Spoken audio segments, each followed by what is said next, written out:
Welcome to இணையகைகள் engineering academy. இந்த வீடியோவில் நம்ம என்ன பார்க்க போகிறோம் அப்படின்னா characteristics impedance and propagation constant அப்படின்ற ரெண்டு டைட்டில் பார்க்க போகிறோம். இது எதில் வரும் அப்படின்னா சிமெட்ரிக்கல் நெட்வொர்க் அப்படின்ற டைட்டிலில் வரும். ஓகேங்களா?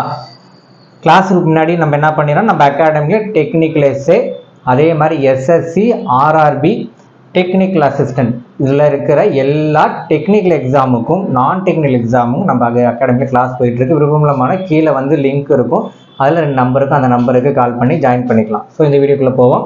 ஸோ கேரக்டரிஸ்டிக் இம்பிடன்ஸ் ஒன்றும் இல்லை, இந்த ஃபார்முலா ஞாபகம் வச்சுக்கோங்க. சிமெட்ரிக்கல் நெட்வொர்க்கோட கேரக்டரிஸ்டிக்ஸ் இம்பிடன்ஸ் அப்படின்னு கொடுத்துருவாங்க. ஃபார்முலா என்ன பண்ணியிருப்பாங்க, V/S, V/R, இல்லைனா I/VE, இந்த மாதிரி நிறையா கொடுத்துருப்பாங்க. இது நீங்கள் கவனிக்க வேண்டியது என்ன அப்படின்னா, ஃபர்ஸ்ட் ஃபார்முலாவில் முடிச்சிருவோம். இசட்னாலே உங்களுக்கு என்ன, அது இம்பிடன்ஸ். இசட்டை நம்ம என்னன்னு பண்ணலாம், ஆர் அப்படின்னு நம்ம நார்மலாக, ஆர்னா எல்லாத்துக்கும் தெரியும். ஓகேங்களா? ரெசிஸ்டன்ஸு. ஆரோட ஃபார்முலா என்ன, V/IE. அப்படின்னா இதோட்டுக்கு ஃபார்முலா என்ன, V/IE. ஓகேங்களா? இதெல்லாம் உங்களுக்கு தெரியுன்றது எனக்கு தெரியும். இப்போ நம்ம நடத்துறது தெரியாதவங்க தெரிஞ்சுக்கிறதுக்காக தான் நம்ம நடத்துகிறோம். அதனால் தெரிஞ்சவங்க பாஸ் பண்ணி பாருங்கள், தெரியாதவங்க என்ன பண்ணுங்கள், ஃபஸ்ட்லேருந்தே பொறுமையாக பாருங்கள், பொறுமையாக போகும். ஏன்னா எங்கள் அகாடமிக்கோட எய்மே டாப்பில் இருக்கிறவங்கள பாஸ் பண்ணுறது முக்கியம் கிடையாது. அவங்க ஆட்டோமேட்டிக்காகவே படித்து பாஸ் பண்ணிட்டு போயிடுவாங்க. நமக்கு அந்த ஜீரோவில் ஆரம்பிக்கிறான் பாருங்கள், ஃப்ரெஷ்ஷாக ஆரம்பிப்பாங்க சில பேர், அவங்க பாஸ் பண்ணணும். அவங்க பாஸ் பண்ணுறதுக்காக தான் நம்ம கிளாஸஸ் எப்பொழுதுமே பேசிக்லேருந்தே ஆரம்பிப்போம்.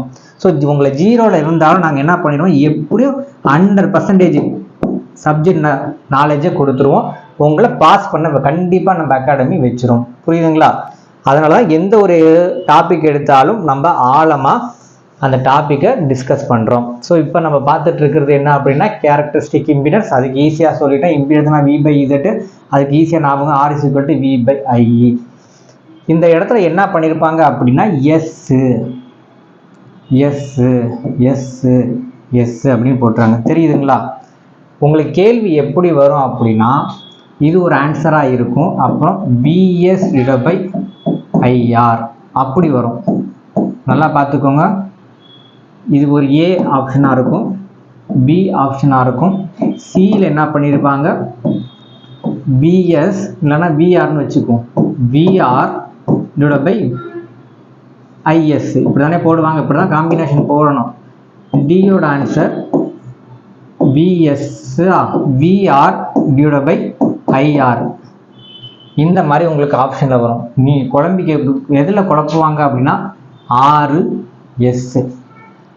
R அப்படின்னா ரிசீவிங் எண்டு, S அப்படின்னா சென்டிங் எண்டு. இன்னொரு அனதர் நேம் என்னன்னா, இது இன்புட்டு டெர்மினல், இதில் வந்து அவுட்புட்டு டெர்மினல். இது இன்புட்டு, இது அவுட்புட்டு. நல்லா பார்த்துட்டு போய்க்கோங்க. ஸோ எஸ்ன்னு இருக்கணும். அதான் நீங்கள் என்ன பண்ணணும், சூஸ் பண்ணணும். அப்புறம் டெஃபினேஷன் என்ன, characteristic impedance Z0 = ratio of sending end voltage divided by sending end current. முடிஞ்சு போச்சா? ஸோ என்னாவது, உங்களுக்கு டெஃபினேஷன் படித்த மாதிரியும் போயிடுச்சு, டெஃபினேஷனை அப்படியே கொடுத்து கேட்பாங்க, இல்லைன்னா ஈக்குவேஷன் மாதிரியும் போயிடுச்சு. சம்பளம் கேட்பாங்க, பார்த்துக்கோங்க. ஓகேங்களா? So input impedance measured sending end will have a finite value and depends on the structure of the network. இது என்ன டினோட் பண்ணுறோம் அப்படின்னா Z0 அப்படின்னு டினோட் பண்ணியிருக்கோம். அடுத்தது இன்னொரு கால்குலேஷன் இருக்கு, பார்த்துக்கோங்க. இது என்ன அப்படின்னா, அதே கேரக்டரிஸ்டிக்ஸ் இம்பிடன்ஸ் தான் கால்குலேட் பண்ணுறோம். ஆனால் ஓப்பன் சர்க்கியூட்டும் ஷார்ட் சர்க்கியூட்டும் பண்ணி கால்குலேட் பண்ணியிருக்கோம். இது ஒரு formula. Z0 = √ZOC × ZSC. O அப்படின்னா ஓப்பன் சர்க்கியூட்டு, S அப்படின்னா ஷார்ட் சர்க்கியூட்டு. எந்த சைடை நான் ஷார்ட் பண்ணணும், எந்த சைடை ஓப்பன் பண்ணணும் அப்படின்னா அவுட்புட் டெர்மினலை. அந்த ஈக்குவேஷனில் நம்ம என்ன தேவை பார்த்தோம் அப்படின்னா VS/IS. Sending, input. இங்கே என்ன பார்க்குறோம், அவுட்புட். தெரியுதுங்களா? ரெண்டுக்குள்ள டிஃப்ரெண்ட்டாக பார்த்துக்கோங்க. ஆனால் ரெண்டு ஃபார்முலாவும் என்னது? கேரக்டரிஸ்டிக்ஸ் இம்பிடன்ஸ்க்குரிய ஃபார்முலா தான். ரெண்டுமே எதுக்குரிய ஃபார்முலா? கேரக்டரிஸ்டிக் இம்பிடன்ஸ்க்குரிய ஃபார்முலா தான். ஸோ நீங்கள் ஈஸியாக ஞாபகம் வச்சுக்கணும் அப்படின்னா Z0 ஈஸியாக தான் ஞாபகம் இருக்கும். இங்கே பாருங்கள், √ZOC into ZSC. Open circuit impedance, short circuit impedance. எந்த சைடு அப்படின்னா அவுட்புட் சைடு. ஓகேங்களா? இதை ஞாபகம் வச்சுக்கோங்க. அடுத்தது இதுவரை ரெண்டு ஃபார்முலா உங்களுக்கு சொல்லிட்டேன். அடுத்து ப்ரொபகேஷன் கான்ஸ்டன்ட். இதுக்கு என்ன ஃபார்முலா அப்படின்னா ப்ரொபகேஷன் கான்ஸ்டன்ட் B அப்படின்னு சொல்கிறோம். ப்ரொபகேஷன் கான்ஸ்டன்ட் நான் என்ன சொல்கிறேன் அப்படின்னா B அப்படின்னு மென்ஷன் பண்ணுறேன்.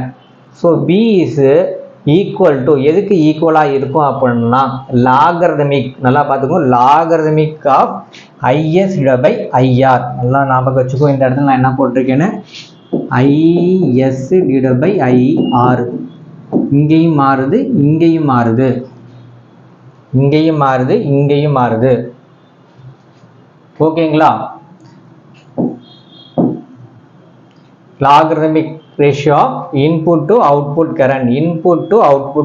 இன்புட் அப்படின்றது S சென்டிங் எண்டு, அவுட்புட் அப்படின்றது ரிசீவிங் எண்டு.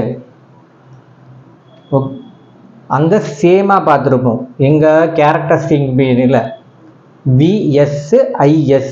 இங்கே பாருங்கள் IS/IR. ஃபார்முலா என்றைக்குமே குழப்பிக்கக்கூடாது, கம்பேர் பண்ணியே சொல்லிட்டு இருக்கேன்.